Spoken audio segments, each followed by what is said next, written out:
असं काय झालं की एकनाथ शिंदेंच्या सख्ख्या भाच्यानं अजित पवारांच्या पक्षात प्रवेश केला?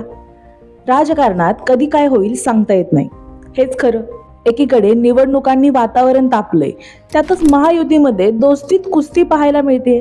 राज्याचे उपमुख्यमंत्री एकनाथ शिंदे यांना मुंबईत मोठा धक्का बसलाय. कारण त्यांचे सख्खे भाचे आशिष माने यांनी अजित पवारांच्या राष्ट्रवादी काँग्रेसमध्ये प्रवेश केलाय. मुंबई कार्याध्यक्ष सिद्धार्थ कांबळे यांच्या उपस्थितीत आशिष माने यांनी प्रवेश केला. एकनाथ शिंदे यांच्यासाठी मुंबईत हा मोठा धक्का मानला जातोय, कारण बाकी सगळ्या महापालिका एका बाजूला आणि मुंबईची महापालिका मात्र एका बाजूला, असं चित्र नाही म्हटलं तरी महाराष्ट्रात आहे. त्यामुळे महायुती, महाविकास आघाडी आणि बाकीचे सगळे घटक पक्ष इथं आपला नसलेला सगळा जोर लावतात. त्यातच मुंबईत शिवसेना इस्टॅब्लिश पक्ष असल्यानं भाजपही आता आपलं स्थान निर्माण करतोय.